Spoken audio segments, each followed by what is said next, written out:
All right, buckle up, everybody. We're diving deep into power today. Ooh, sounds intense. It is. We're going right to the source with Machiavelli's The Prince and Hobbes's Leviathan. Two absolute classics when it comes to political philosophy. I'm ready. But here's the twist. Hmm. We're not just letting Machiavelli and Hobbes duke it out on their own. Oh. Who else is joining the party? We've got some heavy hitters coming in from the sidelines. Socrates, Joe Rogan, Kanye West, and Nietzsche. Just imagine those personalities clashing over Machiavelli's ideas. Now that's a philosophical cage match I wouldn't want to miss. Me neither. So let's set the stage first. What are the big questions we're grappling with in this power struggle? Well, with Machiavelli, it all boils down to this. Is The Prince a practical guide to holding on to power no matter what, or is it just a cynical playbook for manipulating people? And what about Hobbes and his Leviathan? With Hobbes, we've got to ask, is his Leviathan the blueprint for an all-powerful state? Or is there something more nuanced going on in his thinking? Okay, so Machiavelli first. Give us the lowdown. Who was this guy and what was he all about? Well, Machiavelli was writing The Prince in the early 16th century. Think Italy.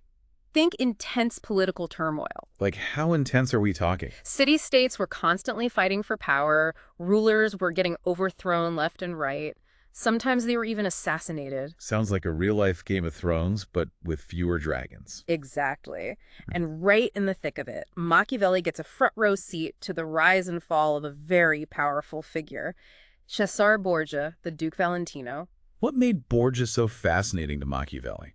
Machiavelli was all about understanding what actually works when it comes to power, not just some idealistic version of leadership. And Borgia, he was ambitious, he was ruthless, and ultimately he couldn't hold on to power. But Machiavelli saw something in Borgia's approach, something worth studying. So it's not about being a good ruler, it's about being an effective one, even if that means getting your hands dirty. You got it. Machiavelli was a realist. He believed in looking at the world as it is, not as we wish it would be. And what was it about Borgia that made him so effective, at least for a while? Borgia understood how to play the game.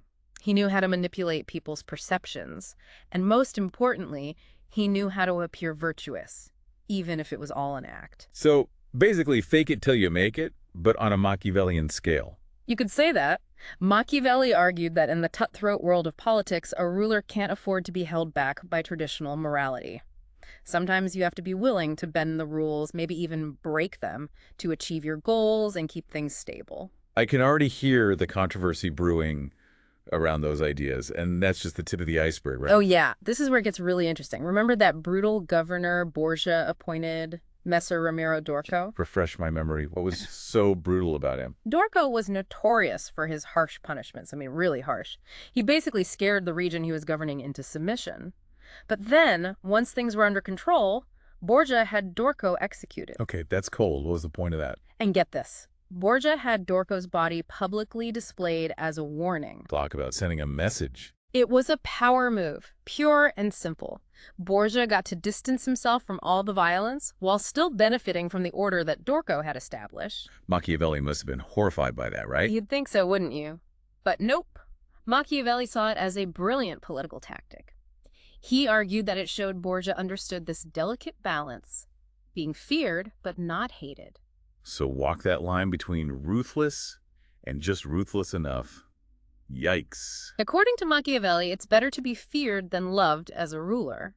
But you can't go overboard with the cruelty, or you risk a rebellion. It all sounds so calculating. Is there any room for genuine leadership in The Prince?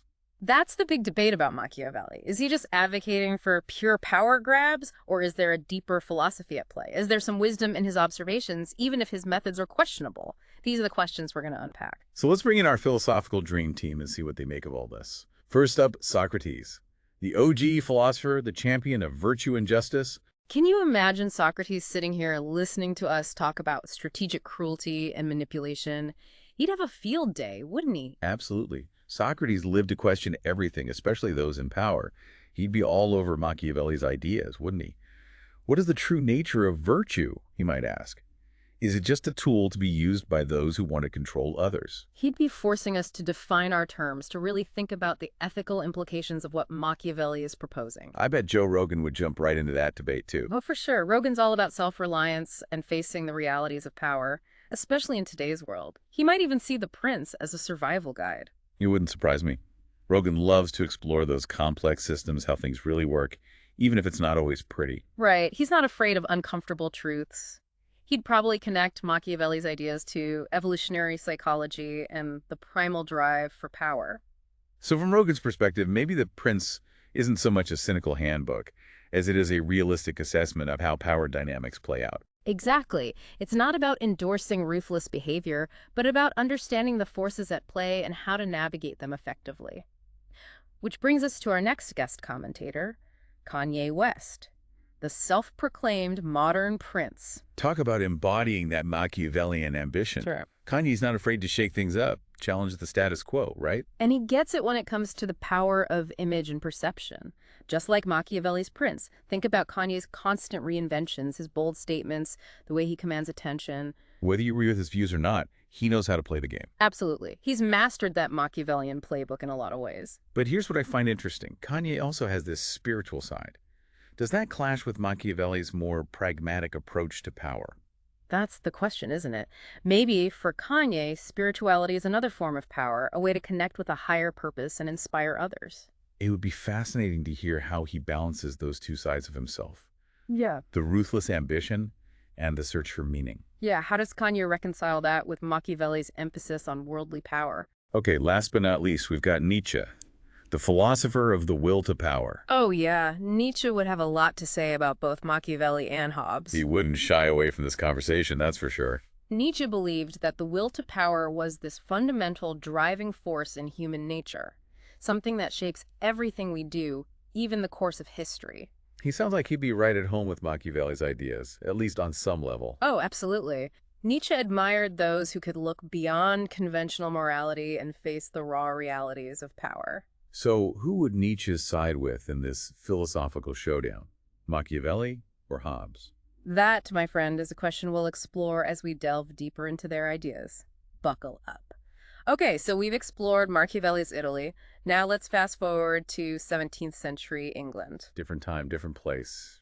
Same power struggles. You could say that, but the game has changed a bit. Now we've got Thomas Hobbes entering the arena. Ah, Hobbes. Famous for that whole Leviathan thing, right? You got it. But to understand the Leviathan, we have to go back to Hobbes's life. He lived through the English Civil War, a time of utter chaos and violence. I can see how that would shape your worldview. It definitely shaped Hobbes's thinking. He became convinced that without a strong ruler, without some form of absolute authority, human society would just collapse. Collapse into what? Anarchy? Worse, he called it the state of nature. Imagine a world with no laws, no government, no social contract, just pure self-interest and survival instincts driving every decision. Sounds like a recipe for disaster. If you win. For themselves. Exactly. Hobbes believed that in the state of nature, life would be nasty, brutish, and short. No trust, no cooperation, just constant fear and violence. So basically a post-apocalyptic nightmare, but without the cool costumes. Pretty much. And Hobbes' solution to this terrifying prospect? The Leviathan. Okay, break it down for me. What exactly is this Leviathan? Imagine a giant, all-powerful sovereign, a ruler with absolute authority to enforce laws, punish wrongdoers, and maintain order. Sounds like a recipe for tyranny, doesn't it? That's the debate, isn't it? Is the Leviathan a necessary evil to prevent chaos, or is it a pathway to oppression? Hobbes must have had some justification for this extreme view of power. He did. Hobbes believed that people deep down are driven by fear, especially the fear of death, and they're also motivated by self-preservation, so they're willing to give up some of their individual freedom in exchange for security and stability. So it's like a trade-off. Give up some liberty to avoid the horrors of the state of nature. But what's to stop this all-powerful Leviathan from becoming a dictator, a tyrant? That's the million-dollar question, isn't it? Hobbes argued that any limits on the Leviathan's power would create weaknesses that could be exploited. It would undermine the whole system, potentially leading back to that state of nature everyone wants to avoid. So it's all or nothing, absolute power or absolute chaos? That's a tough choice. It is, and that's why Hobbes' ideas are still so relevant today. We're still grappling with these questions about the balance between security and freedom, the role of government, the nature of power itself. Speaking of grappling, let's see what our philosophical heavyweights would make of all this. I'm picturing Socrates right now, the ultimate questioner, just itching to challenge Hobbes. Oh, he'd be all over it. Who decides who gets to be the Leviathan? What if the Leviathan is corrupt? Exactly. What about those who are marginalized, those who don't fit into Hobbes' neat little system? Right. Does the Leviathan represent everyone equally, or does it serve the interests of the powerful at the expense of the weak? I bet Joe Rogan would jump right into that debate. He'd be fascinated, wouldn't he? Rogan is always talking about individual liberty, self-reliance, the importance of questioning authority. But he also acknowledges that we need some level of social order, some rules in the game, so to speak. Exactly. He wouldn't just blindly accept Hobbes's argument. He'd want to explore the nuances, the potential downsides of absolute power, the alternatives. And speaking of questioning authority, how do you think Kanye West would react to this whole Leviathan concept? Kanye is a fascinating case, isn't he? He's a self-made empire builder, a rule breaker. But he's also expressed admiration for strongman figures. He seems to have a complicated relationship with power, that's for sure. Yeah, he seems drawn to it, fascinated by it, but also wary of its potential for corruption. Maybe he sees himself as a kind of modern-day prince, navigating those same power dynamics that Machiavelli described centuries ago. Perhaps. Trying to balance his own ambition with his vision for a better world. Trying to figure out how to use power effectively without succumbing to its darker side. Okay, last but not least, we have Nietzsche, the philosopher of the will to power. And the eternal contrarian. I can't wait to hear what he'd make of Hobbes's Leviathan. Would he see it as the ultimate expression of human dominance, or a stifling force that crushes individual creativity? Tough question. Nietzsche was deeply suspicious of any system that sought to control or limit individual potential. But he also recognized the need for some kind of order, some framework within which that potential could flourish. It's almost as if we're seeing a clash of titans here. Machiavelli's cunning, Hobbes's order, Socrates' questioning, Rogan's pragmatism, Kanye's ambition, Nietzsche's, isn't he? Well, Nietzsche's Nietzsche. It's a lot to process, isn't it? All these different perspectives on power, its uses, its abuses, its complexities. So where do we even begin to unpack all of this? I think the first step is to recognize that there are no easy answers. No single philosophy or system that can fully explain how power works in the real world. So we've talked about Machiavelli's Prince, all about strategy and cunning, in a world where power is constantly shifting. And then there's Hobbes and his Leviathan, this all-powerful figure meant to bring order to the chaos. Right. Two very different approaches to the problem of power. But it feels like there's a piece missing in all of this. Where does morality fit into the equation? That's the age-old question, isn't it? Can a ruler truly be moral when they're operating in a world where power often comes at a price? A world where sometimes you have to make tough choices, choices that might go against traditional ideas of right and wrong. It's like Machiavelli is saying, look, this is how power works. Deal with it. But then Hobbes comes along and says, yeah, and to prevent things from falling apart completely, we need this absolute authority figure to keep everyone in line. And it all boils down to some fundamental questions about human nature. Are we inherently selfish and power-hungry? Do we need a strong ruler to keep us in check? Or is there a way to create a system where power and morality can coexist? It makes me think about Socrates again. That guy would be horrified by the stuff Machiavelli and Hobbes were proposing. Oh, absolutely. Socrates believed in truth, virtue, justice. He'd be challenging both of them, wouldn't he? What is true power? Does it come from manipulation and fear, or from something deeper, something more ethical? It's hard to imagine a society based solely on fear and control being truly stable. Wouldn't people eventually rebel against the Leviathan? Wouldn't the prince's schemes eventually backfire? Those are great points, and it's where someone like Joe Rogan, with his emphasis on critical thinking and questioning authority, could really bring a fresh perspective. So Rogan wouldn't just accept Hobbes's Leviathan at face value. No way. He'd want to examine it from all angles, explore the potential pitfalls, the unintended consequences, and maybe even propose some alternative solutions, some ways to balance power with individual liberty. What about Kanye? How do you think he'd fit into this discussion? Kanye's such a complex figure, right? He's clearly drawn to power, but he also seems to be wrestling with its moral implications. It's like he's trying to find a way to use power for good, even if that means bending the rules a little. It's like he's trying to reconcile those two sides of himself. Uh-huh. The ambitious, rule-breaking artist and the spiritual seeker. Exactly. He's not afraid to embrace his ambition, but he also seems to be searching for something more than just worldly success. It makes me think of Nietzsche and his idea of the will to power. Kanye definitely has that drive, but maybe for him, it's about more than just domination. Maybe it's about channeling that energy into something creative, something that makes a positive impact on the world. I think you're onto something there. Maybe, for Kanye, True power lies in the ability to inspire, to create beauty, to challenge the status quo and redefine what's possible. And I bet Nietzsche would be intrigued by that. He was all about pushing boundaries, embracing the full potential of human experience. Oh, absolutely. Nietzsche saw the will to power as a creative force, not just a destructive one.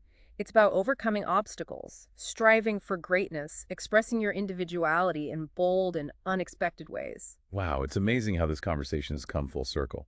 We started with Machiavelli and Hobbes, these seemingly opposite figures. Then we brought in Socrates, Rogan, Kanye, and Nietzsche. And suddenly it feels like they're all connected, all wrestling with the same fundamental questions about power and what it means to live a meaningful life. It's like they're all different sides of the same coin, different expressions of that same human drive to create, to influence, to leave our mark on the world. So what's the takeaway for our listeners? What should they be pondering as they go about their day? I'd say this. Don't shy away from these questions about power. Think critically about how power operates in your own life, in your relationships, in the systems and structures that shape our world. And most importantly, ask yourself, how can I use my own power, however small or large, to make a positive difference? Great advice. And I'd add this, don't be afraid to challenge the status quo, to speak truth to power, to fight for what you believe in, even when it's difficult. Couldn't have said it better myself. Thanks for joining us on this deep dive into power, morality, and everything in between. It's been quite a journey. Absolutely. Until next time, keep questioning, keep exploring, and keep using your power for good. And that's a wrap, folks.